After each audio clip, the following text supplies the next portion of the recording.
Hello collector గారి ముద్దుల పెళ్ళామా, మస్తుగా ముస్తాబై ఎదురు చూస్తున్నావు. నీ మొగుడు కోసమా లేక నాలాంటి యంగం కుర్రవాడి కోసమా? హలో మిస్టర్, ఎవరు నువ్వు? ఇక్కడికి ఎందుకు వచ్చావు?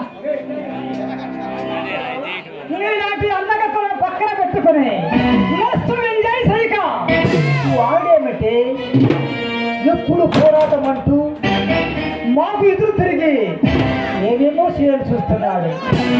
అలా చేయటానికి వాడికి ఎన్ని గుండెలు. నేనెవరో తెలుసా? ఈ మాఫియా సామ్రాజ్యానికి గడగడలాడిస్తున్నా విజేంద్ర వర్మ తమ్ముడు గజేంద్ర వర్మ అని. ఇలాంటి పిచ్చి మాటలు కారు కుతలు కట్టిపెట్టి అసలు ఇక్కడికి ఎందుకు వచ్చావు? వచ్చిన విషయం చెప్పు. వస్తున్నా, అక్కడికే వస్తున్నా. నీలాంటి రాక్షసుని అందగత్తని తనని పేరు అనుభవించాలని వచ్చా. కానీ నీ అన్నాన్ని చూసిన తర్వాత ముందుగా ఎంజాయ్ చేద్దామని అనుకున్నా. కానీ నీ మొగుడేమో సమస్యల మీద వ్యతిరేకిస్తూ పోరాటాలు చేస్తూ నాకు అడుగునట్టు వస్తున్నాడు.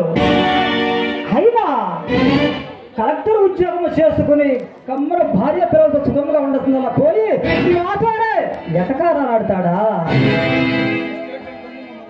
ఈ స్టాండ్గా దన్నున్న మగాడు నా దారికి అడ్డు వస్తే వాడు ఎవరైనా సరే అడ్డంగా నరికి వేస్తాం.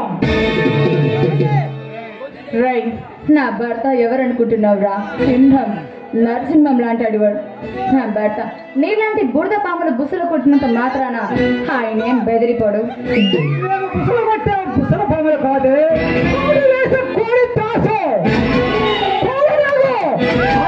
కరెక్ట్గా కాటు వేస్తే సరిగ్గా కైలాసానికే పోతావు. నీలాంటి వాడి కోరలు పీకి ఏకంగా కైలాసానికి పంపించే భద్రనేత్రుడురా నా భర్త. చూసుకున్నా నీకు ఇంత ధైర్యం? వాడు వస్తాడని నమ్మకమా లేక ఆడదానమైన ఆంకారమా? ఏం చూసుకుని ఆడదే కదా ఏం చేస్తుందని బరి తగ్గించి బలాత్కారం చేయాలని చూస్తూ ఊరుకొని కూర్చునే రోజులు పోయాయి. అలా చేసేవాడిని నాటి రోడ్డు మీదకి లాక్కొచ్చి కత్తికి ఒక కండగా నరకగల మారగలదురా. ఆడది భద్రకాళిగా మారి నీ శిరస్సుని కూడా ఖండిస్తుంది, గుర్తుపెట్టుకో.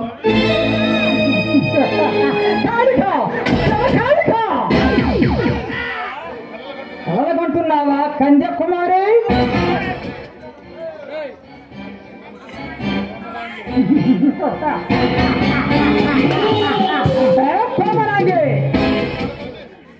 అయినా నీలాంటి ఆడదాన్ని కోరిక తీర్చుకోవడానికి వచ్చాను. కాటికి పంపే మాలాంటి కాల పిశాచి ఉన్నంత వరకు మమ్మల్ని ఎదిరించే దమ్ము ఈ సిటీలో ఎవరికి లేదు. అలా రాదు కూడా.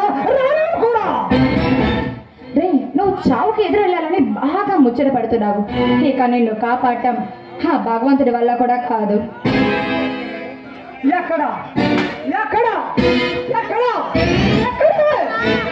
ఎక్కడే ఆ సింహం? ఎక్కడ? నాపై దాడి చేసే దమ్ములేక లోపల దాక్కుందా లేక బుజ్జుందా? రమ్మను ఆ సింహాన్ని సమాధి చేసి ఈ శీలంతో చక్సాడుతా. నీలాంటి ఊరికొకరు మురిగినంత మాత్రాన పులి బెదిరిపోదు, సింహం గాండ్రించడం మానదు. అది ఒక్కసారి గాండ్రించడం మొదలు పెట్టిందంటే అరచి గోళ చేసి గిలా కొట్టుకొని చేస్తావు.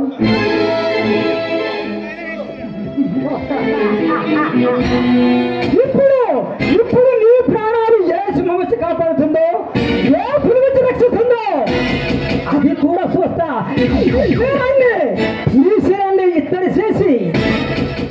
నిన్ను అనుభవించిన తర్వాత ఏ సింహం వచ్చింది కాపాడుతుందో ఇప్పుడు తేలిపోతుంది.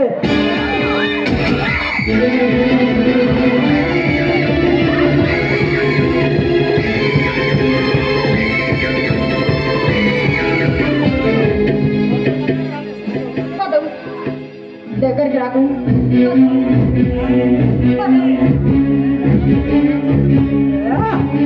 చాలి దయ చూపించే కనికరం వాళ్ళు కోదా మేము 10 తలలు నరికే రావణాసుడు.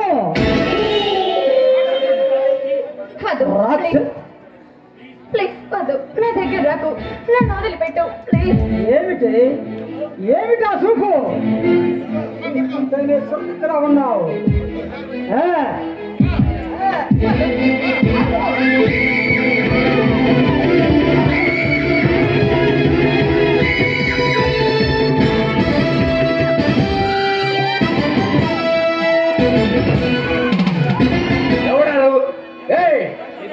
నీకు ఎంత ధైర్యం రా? నా చేత మీద చెయ్యేస్తావా? నా చేతి మీద చెయ్యేసా నీ చెయ్యి ముక్కలుగా నరికేస్తాను రాసుకెళ్ళి. ఒక్కొక్క నిమిషం నా కళ్ళ ముందు ఉంటే నీ కాళ్ళు చదివిస్తాను. కబడ్దా వెళ్ళిపో. హలో కలెక్టర్, కొత్తగా వచ్చావు కదా, ఆ మాత్రం స్పీకుడు దూకుడు ఉంటుంది. అవన్నీ తగ్గించుకుని బ్రతికితే మంచిది. కాదుకూడదని ఎదిరిస్తే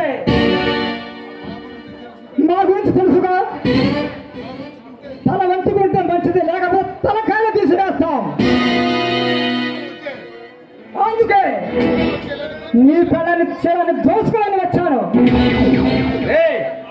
నువ్వు ఆడుకోవటానికి దోచుకోవటానికి ఇది ఏమైనా అడ్డుదం అనుకున్నావురా? మనకి జన్మించిన తల్లిరా.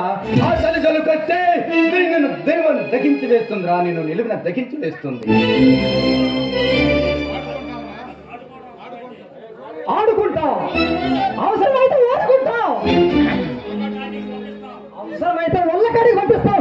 అనడానికి వ్యవస్థని వచ్చినంత మాత్రాన నువ్వు జీడు అయిపోకు. లేదా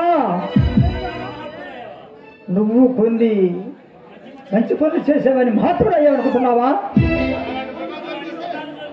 అలాంటిది మా మృగాల జోలికి వస్తే ఎంతటి మహానుడైనా మట్టిలో మట్టిలో మట్టిలో కలవలసిందే.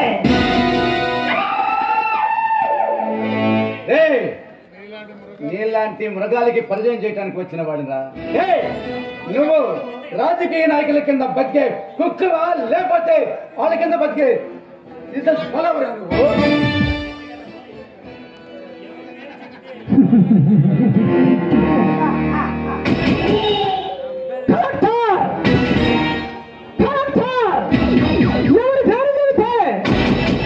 ఈ రాష్ట్రమే గదగదాడిపోతుందో, ఎవరి పేరు వింటే ఈ ప్రభుత్వ యంత్రాంగమే గడగడలాడిపోతారు. ఆ స్టేట్కే ఈ స్టేట్కే మైనింగ్ దత్తానికి అధిపతి విజేంద్ర వర్మ పేరు విన్నావా? ఆ పేరు వింటేనే ఒడుకు పుడుతుంది. మేము కనిపిస్తే మీ హార్ట్ బీట్ కూడా గడ గడ కొట్టుకోవటం మొదలవుతుంది. ఎక్కడికి ఎందుకు వచ్చావు? హాస్పిటల్గా ట్రీట్మెంట్ తీసుకో, బతికిపోతావు, లేదా పైకి పోతావు. కలెక్టర్ వచ్చి రాగానే రిజర్వ్ భాషలో అడుగు పెట్టావు. పోలీసు యంత్రాంగాన్ని మార్పు చేశావు.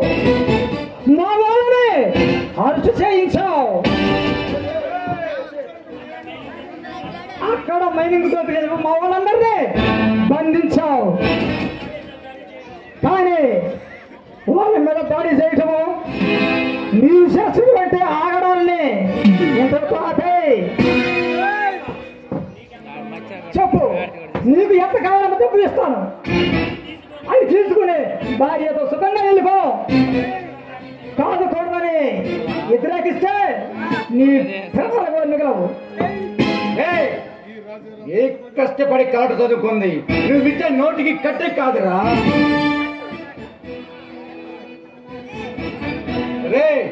అసపద్ధ రాజకీయ నాయకులు ఇలాంటి దుర్మార్గులు ఈ రాష్ట్రాన్ని దోచుకుంటున్నారు. ఇలాంటి వాళ్ళని బతకనివ్వను, అంతంగా నరికేస్తాను.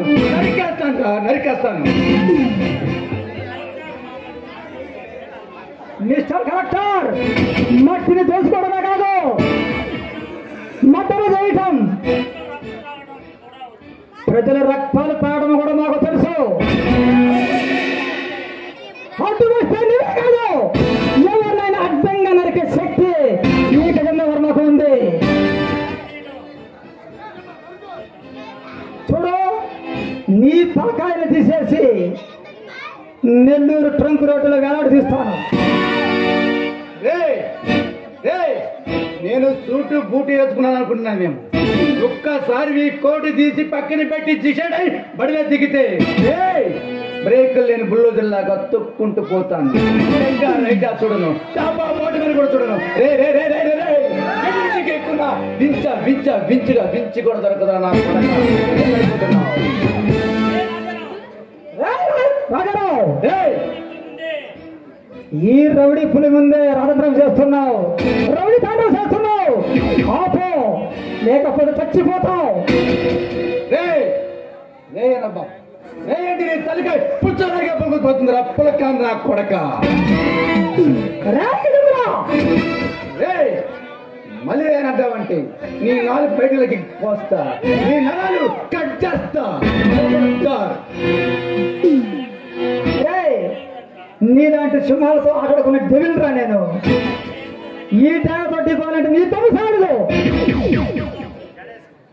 మరొకసారి మాట్లాడితే నీ బాడీ కూడా దొరకదు, గుర్తుపెట్టుకో. నీలాంటి బగాసుని బడితో ఫుట్బాల్ ఆడుకున్నా బొబ్బలి పిలినరా నేను.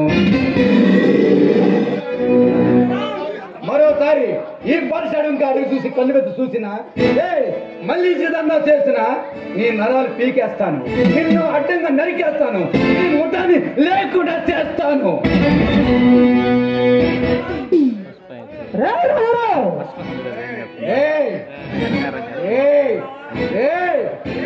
నరబాక నాలుగు బయటికి వస్తా, నరాన్ని కట్ చేస్తా. ఏమనుకున్నావురా పులక నా కొడక. గట్టిగా బెదిరిపోతాను అనుకున్నావురా? నువ్వైతే బెదిరిపోయి పారిపోతాను అనుకుంటున్నావా? నన్ను రెచ్చగొడితే నీ బాడితో ఫుట్బాల్ ఆడుకుంటాను, కబడ్డీ ఆడుకుంటాను, లేదు అసలు లేదు. పారిపో మీరు వచ్చేస్తున్నా, ముక్కలుగా నరికి పారేస్తా.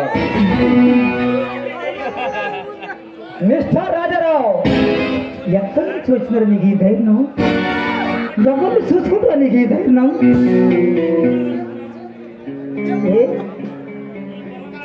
ఈ పల్నాటి గడ్డ మీద తల ఇసురుతున్నావు, ఆ తల కూడా చేస్తాను. అది నువ్వు తినే ఫుడ్ లో పెట్లో ఉందిరా, పెడిపో. ఏమిటి నా దూకుడు అంత తొమ్మిదిగా మాట్లాడుతున్నావు? పేద రక్త మోసాలతో మేడం మిత్రులు కట్టే మీరు, పేద రక్త మోసాలు దోచుకుని రాక్షసులు రా మీరు. మిమ్మల్ని ఒక్కరిని కూడా బతుకనివ్వను రా, మిమ్మల్ని ఒక్కరిని కూడా బతుకనివ్వను. నా కంటలో ప్రాణ బండిగా మిమ్మల్ని అడ్డుగా నరికేస్తాను రా. రాజారావు, అనవసరంగా రాజేంద్రం చేసి ఎక్కువగా మాట్లాడకు. గోరుతో పోయేదాన్ని గొడ్డదాకా తెచ్చుకోవడం ఎందుకు? మన ఇద్దరం ఒక అండర్స్టాండింగ్ వద్దాం.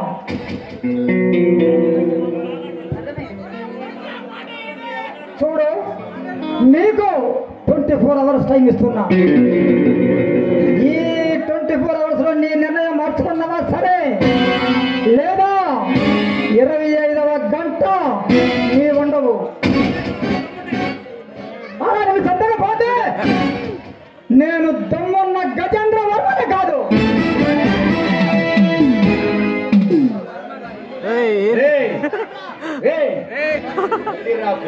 మళ్ళీ వస్తే నీ శవాన్ని నీ అన్న తీసుకెళ్ళాల్సి వస్తుంది.